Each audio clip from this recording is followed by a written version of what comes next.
잘 될 것입니다.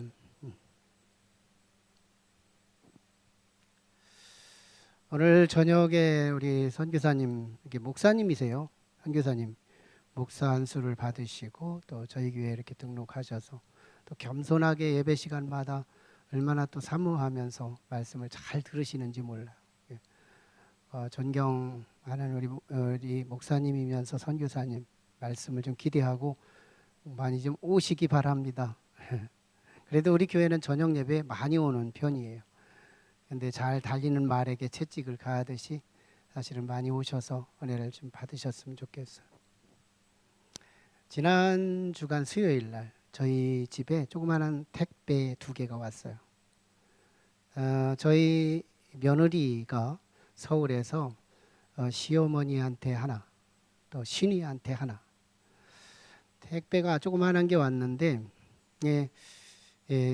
그 시어머니가 되는 그 양반이 이 택배 2개를 다 오픈해가지고 그 속에 조그마한 립스틱이 2개가 이제 있었는데 그걸 까발려서 사진을 찍어서 온 가족의 공동 카톡에 올렸습니다. 그러자 서울에 있던 직장 생활을 하는 우리 딸이 노발대발하며 어머니를 박해합니다. 왜 내 것까지 깠느냐고. 저희 딸은 이 포장지가 소중합니다. 포장지에 의미를 두고 누구한테 선물 받으면 포장지까지 보관해두는 그런 성향이에요. 그래서 포장지의 의미가 뭔지를 모르는 엄마는 무조건 까발려서 내용이 중요하다고 그렇게 열었다가 한번 당한 것이죠. 사실은 누가 기자가 예수님이 이 땅에 오셨는데 온 인류는 예수님의 소중함을 모릅니다. 그 상징적인 사건이 뭐냐면 구유에 뉘운 아기예요. 아마 그 예수가 소중한 분이었음을 아는 사람이었다면 자기 방 내 비워드렸을걸요. 근데 자기 방 없다고 거실 비워놨으면서도 주님이 태어날 장소가 없었다는 상징적 사건이 구유에 누운 아기였어요. 누가는 이걸 예리하게 짚어줍니다. 그러면서도 하나님은 당신의 아들이에요. 당신의 아들이 어떤 존재인지, 얼만큼 영광스럽고 존귀한 분인지 그걸 하나님은 하나님식으로 포장합니다. 그게 찬송이에요. 그래서 찬송 가운데 오신 아기 예수, 이게 누가복음의 특징이에요. 그래서 누가복음은 찬송의 복음이다 이렇게 별칭을 하는 신학자들이 있는 것처럼요. 누가복음에 찬송이 많이 나와요. 대표적인 찬송이 5개를 지난주에 소개했고 거기서 소개되는 찬송 말고도 그냥 가사 없는 찬송을 했다, 찬송했다는 기사들이 그렇게 많이 나오는 거예요. 근데 아기 예수 오셨을 때 천사들이 찬송을 열어요. 그리고 그 복음을 들었던 목자들이 찬송으로 집으로 돌아갑니다. 이 이야기. 찬송 가운데 오신 하나님은 그 내용이신 어린 아이 예수 그리스도가 그 소중함을 찬송으로 포장하시는. 하나님은 아들 예수가 누군지를 알고요. 인류는 그분이 누군지를 몰라서 구유에 낳게 하십니다. 우리 1장에서 누가복음 1장에서 참 길었어요. 다른 본문보다 참 길었던 내용이 누가복음 1장인데요. 다채롭게 교차적으로 이렇게 많은 이야기를 다뤄서 몇 주간에 걸쳐서 우리가 1장을 끝내고 2장으로 딱 넘어오니까 예수님의 출생 이야기는 딱 7절로 정리됩니다. 뭐 이렇게 예수님 출생한 얘기가 길어야지 왜 그게 짧을까? 이런 의문이 가지만 사실은 길다고 중요한 게 아니에요. 잘 다듬어진 보석은 많은 부분에 부각되고 중요성을 드러내기에 충분하다는 거예요. 그리고 이어지는 오늘 말씀입니다. 사실 오늘 말씀은 이런 얘기인데요. 천사가 최초 이 땅에 복음을 증거한 목자들에 향하여 복음을 선포한 내용, 그리고 천사들이 이 아기 예수를 향하여 찬송한 이야기, 그리고 목자들이 그 현장을 보고 하나님께 경배와 찬양을 돌리는 이야기, 이 이야기로 끝납니다. 8절부터 시작이에요. 그 지역의 목자들이 밤에 밖에서 자기 양떼를 지키더니 이렇게 시작합니다. 참 오늘 이 목자들에게 복음이 전달되었다는, 이 인류 역사의 복음이 최초로 전달받은 사람들의 상태를 말해주는 건데요. 이 목자들은 서민들이에요. 사회적 신분으로는 천민이에요. 그리고 그들은 자기 양을 지킨 게 아니라 남들의 양을 지켜요. 그런데 밤에 지키고 있어요. 그런데 밖에서 지키고 있어요. 이 목자들의 현장은 굉장히 열악해요. 그럼에도 불구하고 그들은 부지런해요. 그리고 그들은 정직해요. 주인은 다 자고 있어요. 그런데도 주인이 안 보는 그 타임에도 마치 CCTV 앞에서 일하는 것처럼 그들은 솔직하고 정직하게 일합니다. 여기서 우리는 복음의 방향의 우선순위를 알 수가 있어요. 이제 이어지는 말씀 속에서 온 인류를 향하여 주시는 복음이지만 이 복음은 누구에게 먼저 전달되느냐?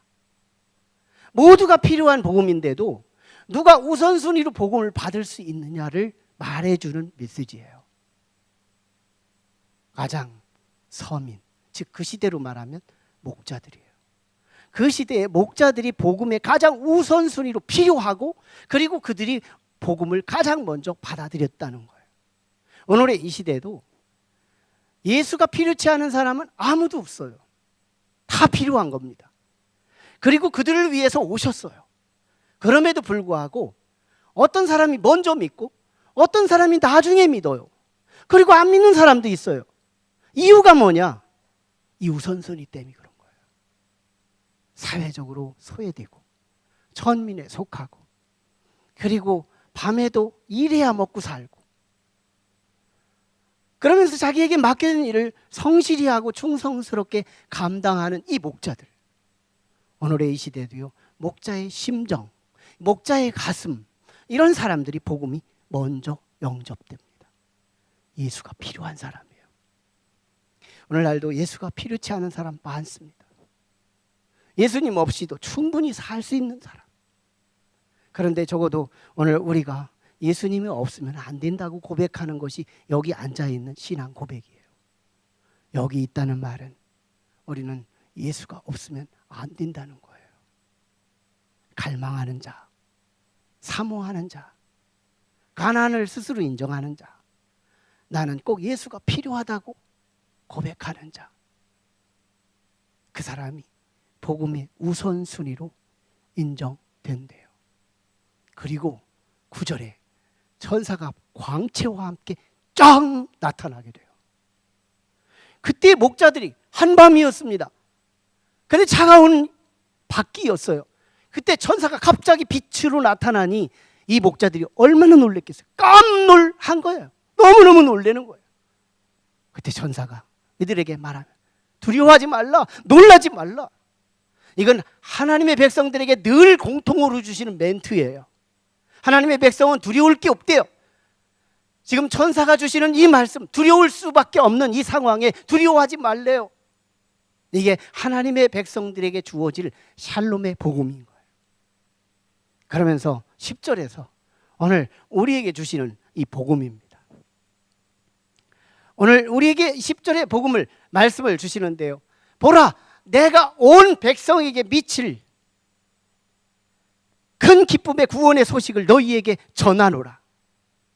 큰 기쁨의 구원의 소식을 너희에게 전하노라. 여기서요, 이 복음의 대상이 온 백성이에요. 하나님께서는 이 온 백성이 복음이 필요하고 그리스도가 필요하고 이 어린아이 예수 그리스도가 필요한데요. 그런데 이 온 백성을 동시다발적으로 증거되는 것을 하나님은 원하지 않는데요. 고린도전서 1장 21절에 보면 바울 사도를 통해 주신 복음의 경로는 하나님께서 우리 백성들에게 복음을 증거하는 방식은 한 사람이 전도에 미련한 방식으로 전하기를 기뻐하신다고 말씀을 하고 있는 거예요. 맨투맨이에요. 문자로 동시다발적으로 인류에게 보낼 수 있어요. 인터넷으로 복음을 전할 수 있어요. 하나님은 이 경로를 쓰시지 않는데요. 전도의 미련한 방식으로 한 사람 속에 복음이 녹아지고, 그리고 그 복음이 삶으로 승화되고, 그런 삶을 통해서 그들에게 어두웠던 삶을 밝혀주는 복음으로 전달되기를 원한대요. 이건 현대 과학의 문화의 감각으로 보면 미련한 거예요. 그런데도 하나님은 이 미련한 방식을 전도의 방식으로 정해 주셨대요. 오늘 이 미련한 방식이 오늘 나의 삶을 통해 복음이 전달되기를 원하시는 하나님의 그 뜻을 우리가 접수할 필요가 있습니다. 구원의 큰 기쁨의 소식을 온 인류에게 주어야 되지만 가장 먼저 목자들이 필요했다. 구원이 필요한 자들에게 주신다. 자, 이제는 천사가요, 포장지를 쫙 벗기고 그 안에 실물, 선물의 실물을 소개합니다. 사실은 구유에 누워있는 어린아기밖에 안 돼요. 그 어린아이, 사람의 시선으로 보면 볼륨이 너무 작고 보잘것없어요. 그런데도 이분의 실체가 뭔지를 오늘 11절은 까발려 보여줍니다. 어마어마한 사건이에요. 이 기사를 책으로 쓴다면 수십 권으로 써도 다 할 수 없는 표현이 11절에 폭로되고 있어요. 이는 다윗의 동네에 구주가 났었으니 곧 그리스도 주시니라. 이건 예수님에 대한 3대 이 표식을 한꺼번에 표시한 것은 오늘 본문이 하나밖에 없어요. 예수 그리스도에 대해서 알점, 그 핵심의 복음이 복음될 수밖에 없는, 구원의 큰 기쁨의 소식이 될 수밖에 없는 이 세 가지가 이 속에 포함됩니다. 가장 먼저 구주예요. 지난주에도 우리가 조금 언급했던 것처럼 구주, 영어로는 세이비어입니다. 오늘 이 세이비어가 어떤 건지를 우리가 안다면 우리는 모두가 다 세이비어가 필요해요. 우리 인생은 여러 가지 삶 속의 어려움에 구원해 주시는 것도 필요하지만 그보다 더 필요한 게 뭐냐면 죄로부터 구원받는 거예요. 인간은 누구나 죄를 지을 능력은 있지만 죄를 해결할 능력은 아무도 가지고 있지 않아요. 그걸 하나님이 맡으신 거예요. 그리고 독생자 아들을 보내주셔서 우리의 죄값을 대신 지불하기 위해 보내주신 그분이 세이비어 주님이신 거예요. 오늘 핏덩이로 오신 예수 그리스도는 그런 분이라는 거예요. 그래서 그분 때문에 우리가 죄 문제를 해결받고 영원한 천국에 간다고 하는 건 이건 빅뉴스요. 이것은 우리에게 큰 기쁨의 구원의 소식일 수밖에 없는 거예요. 여러분, 예수 믿는다는 게 이 엄청난 사건을 우리 안에 끌어안는 거예요. 엄청난 일입니다. 여러분, 너무너무 큰 주인공이 된 거예요. 나의 모든 죄를 해결해 주세요.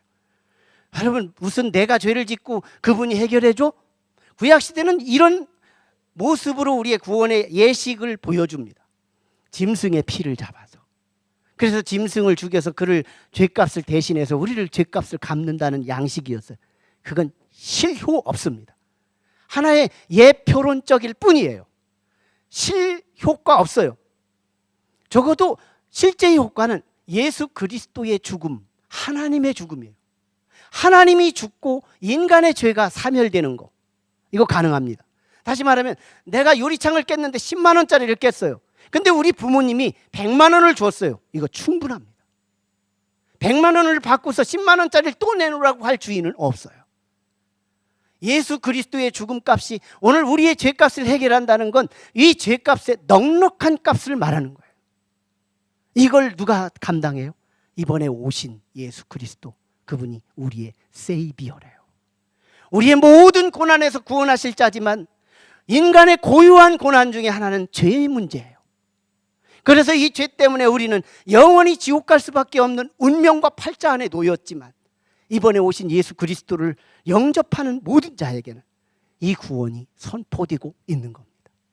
얼마나 큰 구원의 기쁜 소식이에요. 두 번째는 그리스도입니다. 그리스도는 3대 직능이에요. 우리가 알든 모르던 세 가지 관계가 이루어졌다는 건데요. 사람들의 관계, 이걸 차지하더라도 우리는 수직적 관계가 이어집니다.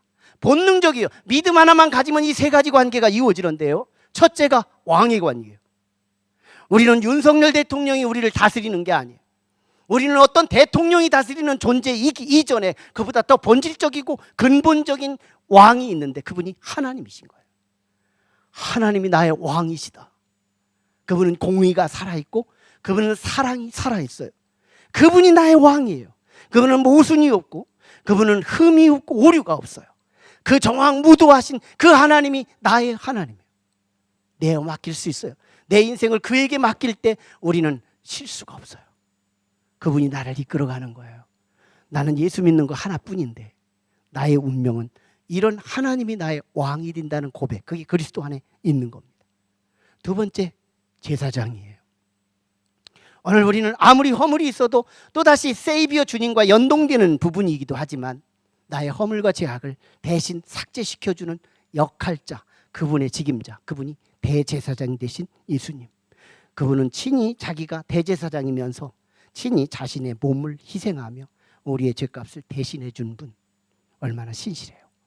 그분이 나의 구원의 큰 기쁨의 주인공이세요.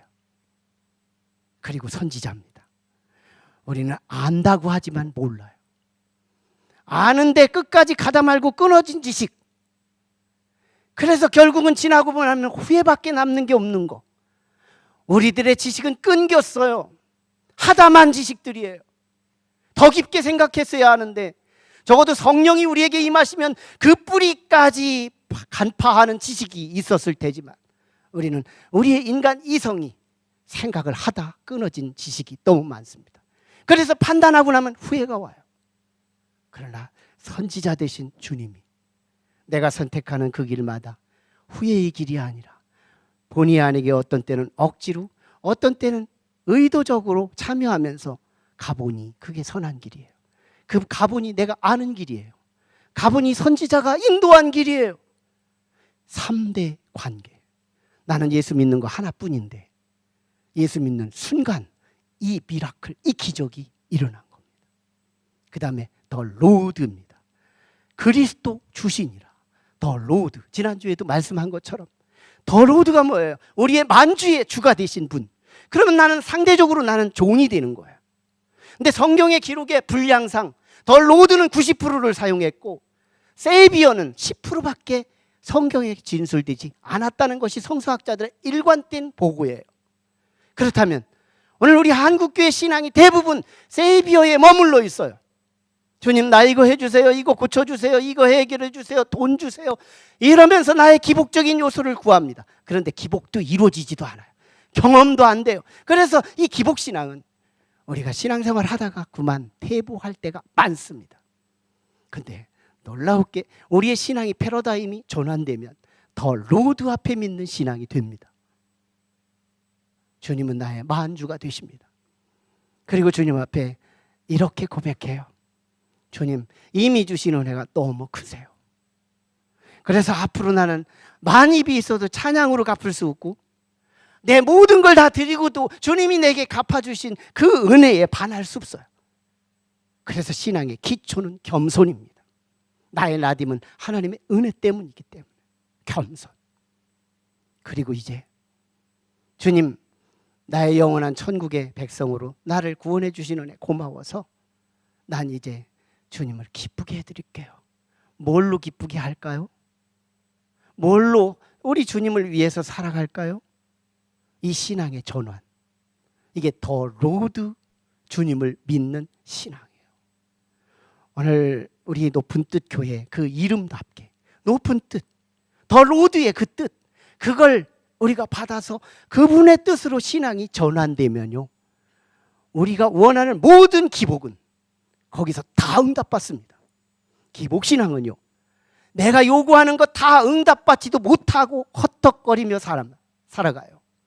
근데 더 로드 앞에 주님을 기쁘게 하려는 신앙은요, 반드시 이 땅에서 풍성하게 살 수밖에 없습니다. 그건 인격의 공식에서 나와요.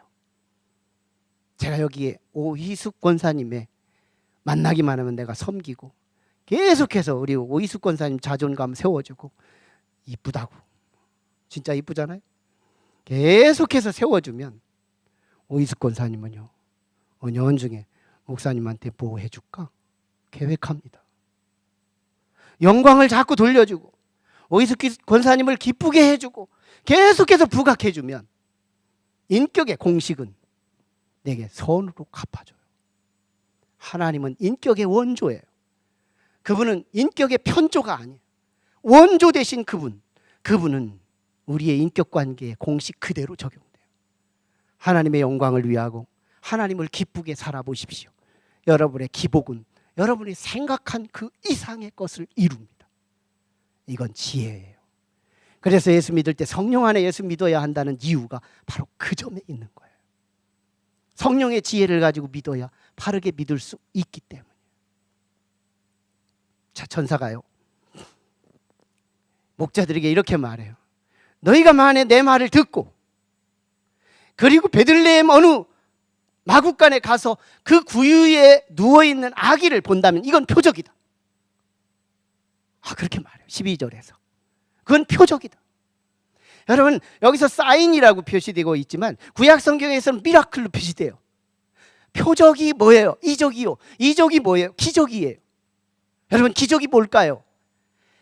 교회에서 말씀을 듣고 삶이 일치되는 삶. 교회에서 말만 들었는데 그게 삶에서 연결되는 거예요. 이게 기적이에요. 기적의 원어적 설명은 들은 대로 삶에서 만나는 겁니다. 이게 기적이에요.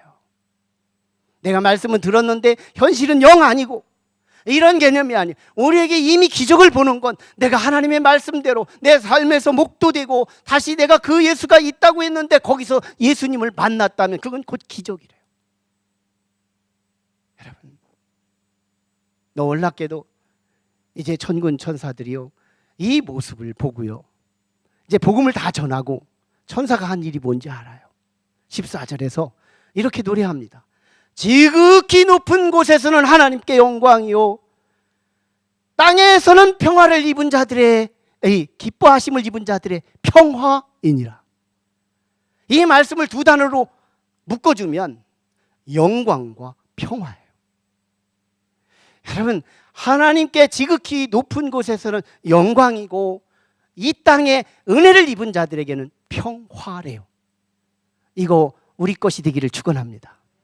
아기에서 오신 한 덩어리 핏덩어리밖에 안 되는 이 예수, 구유에 누운 예수, 사람들이 천대에서 정말 따뜻한 방에도 출산하지 못했던 그 예수, 이분이요, 하나님께는 너무 큰 영광이요, 그 은혜를 같이 입은 사람들에게는 평광이래요. 샬롬입니다. 이 말씀의 공식이 뭐냐면 영광이 있는 곳에 평화가 있대요. 이건 순서상의 구별만 가능한 거지, 이거는 정말 구별을 위해서 두 개로 나눈 거지 동시성입니다.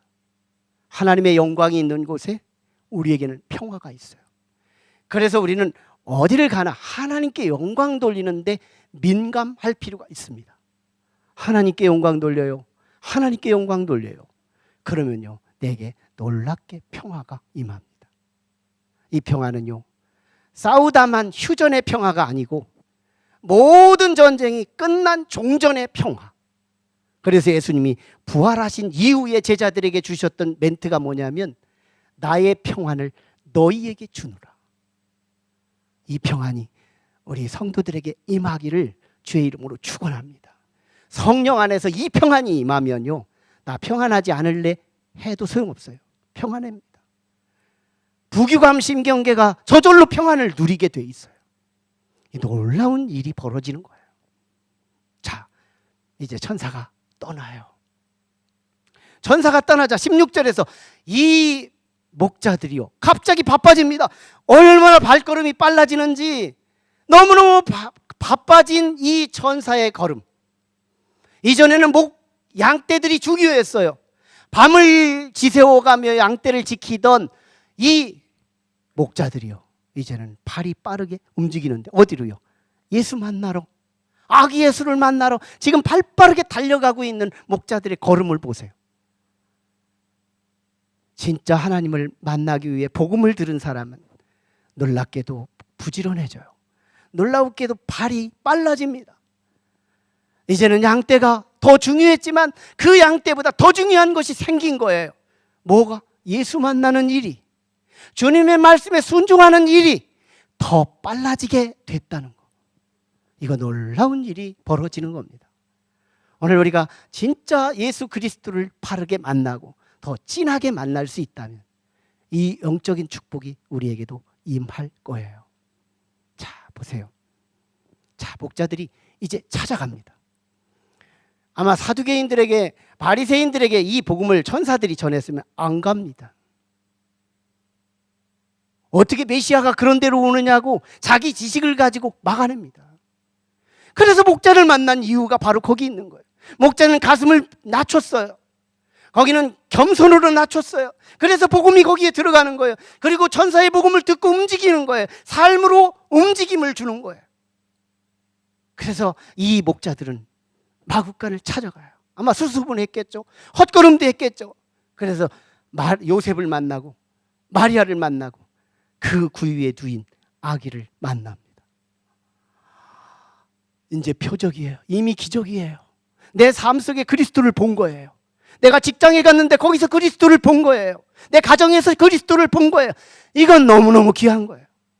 그래서 이 목자들이요, 그 모든 것을 보고 하나님께 경배하며 찬송하며 가니라. 20절이에요. 여러분, 예수님을 뜨겁게 만난 사람은 찬송의 시작은 있지만 찬송의 끝은 없는 거다. 여러분, 찬송이 예배라면 예수를 뜨겁게 만난 사람은 예배의 시작은 있지만 예배의 끝은 없습니다. 우리 미국의 켄터키주에 에즈베리 대학교에서 지난 2월 8일 채플 예배를 끝나고 학생 19명이 지도자도 없이 목사님도 없이 자기들끼리 경배하며 찬양을 시작합니다. 그리고 아까 스팟 영상을 본 것처럼 놀라운 뜨거움이 임하는데, 지난 수요일 날 제가 그 동영상을 보면서 누워서 봤어요. 미온적인 태도로 누워서, 왜 사람들이 이렇게 센세이션을 받고 이렇게 자극을 받나, 그러고서 누워서 딱 보는데 보다 말고 한중간에 나도 모르게 버뜩 일어나요. 그리고 거기서 무릎을 꿇어요. 성령이 나에게 임하는데요, 내가 사모하는 마음은 누구보다도 강하거든. 하나님 앞에 내가 사모하는 마음은 내가 1순위로 1등하기를 원하는 사람 중에 하나예요. 그 불이 내게 임하는 거예요. 막 나도 모르게 막 눈물 콧물 흘려가면 갑자기 자던 사람이 일어나서 통곡하고 회개합니다. 그리고 하나님께 엄지손가락을 내놔요. 하나님 멋집니다. 나를 이렇게 샬롬하고 나를 이렇게 치유하시고 나를 이렇게 고쳐주시는 주님 너무너무 감사해요. 영광을 돌렸던 영상이 저 영상이에요. 여러분, 미지근하죠? 근데 제게는 성령이 임해요. 사모하는 자에게 임합니다. 놀라운 일이 벌어져요. 그때 시작된 2월 8일 시작된 예배가 지금도 끝이지 않아요. 그리고 4개 학교가 더 번져갑니다. 고등학교에서도 일어나요. 대학교에서도 일어나요. 미국이 어떤 나라예요? 인류 역사에 영적으로 가장 어두운 나라예요. 아마도 예수님이 가장 칠흑같이 어두웠던 신구약 중간기에 그리스도께서 빛으로 오셨던 것처럼 아마 이 인류의 모든 나라 가운데 미국의 가장 죄의 원조의 나라, 그 나라에 가장 절망이 미국을 바라보며 절망할 수밖에 없는 이 칠흑같이 어두운 나라, 그 한복판에 참으로 하나님은 섭리 속에 1세기 당시 그렇게 빛을 보내신 것처럼 그 대학생들, 목자도 없이 목사도 없이 지도자도 없이 그들끼리 자원해서 모여서 성령의 집회가 열리는데요, 주체할 수 없어요. 그치지 않아요. 그래서 용케, 은혜가 있는 곳에 사단이 낍니다. 저도 여기에 동의합니다. 학자들이 이 예배를 비판합니다. 직통계시, 그리고 삶이 부재한 예배, 이 예배는 문제가 있습니다 하고 지적해요. 저도 동의합니다. 그렇지만 더 심각한 것이 뭐냐, 오늘날 모든 예배자들이 미온적입니다. 미온적이에요. 졸며 자도 죄책감도 없습니다. 주님의 은혜를 주시려면 주시고 말면 말라는 겁니다. 우리는 이렇게 미온적인 예배를 드리고 있는 오늘 지구촌의 모든 예배자들에게 센세이션을 주고 자극을 주는 사건이기에 넉넉한 사건입니다. 우리가 그 예배를 비판하기 이전에 내 자신의 모습을 비판하는 것이 더 성령의 역사죠. 그리고 이 예배는 분명히 멈춰야 합니다. 저도 거기에 동의합니다. 그렇지만 예배가 뭘까요? 모든 예배학자들은 이렇게 말합니다. 예배는 이곳에서 드려지는 예배의 특정한 예배가 아니라 예배를 드리고 교회 밖을 떠나는 순간부터 진짜 예배가 시작된다고. 그걸 생활 예배라고 합니다. 이 생활 예배가 살아있다면 이곳에서 비록 졸더라도 그 예배는 성공이래요. 생활 예배가 하나님이 취하시는 진짜 예배래요. 찬송이 예배라면, 그리고 그 예배가 생활 속에서 하나님을 의식하며 살아가는 예배의 삶이라면, 주님을 한번 만나는 순간 찬양은 시작되지만 찬양은 끝나면 안 되는 것이고, 예배는 주님을 뜨겁게 만나는 그 순간부터 예배가 시작되지만 예배가 끝나면 안 된다는 사실입니다. 오늘날 우리에게 주시는 이 복음이 오늘 우리의 가슴을 다시 뜨겁게 지펴지는 저와 여러분이 되기를 축원합니다. 찬송이 있는 곳에 은혜가 있어요. 찬양이 살아있는 곳에 은혜가 있어요. 주님을 뜨겁게 만난 사람은 시작된 찬양이 그치지 않습니다. 시작된 예배가 그치지 않습니다. 예배가 이벤트가 되고 예배드리기가 그렇게 힘들다면, 그래서 예배가 내 삶 속에 그쳤다면 우리는 다시 뜨거운 복음을 다시 만나야 합니다. 오늘 하나님 앞에 예배가 시작된 우리에게 이제 교회 밖을 나가며 참된 예배의 삶으로 이어져가는 가장 복되고 아름다운 저와 여러분이 되기를 주의 이름으로 축원합니다. 기도하시죠. 우리 같이 기도하실 때, 하나님, 오늘 이 시간 우리에게 주실 하나님의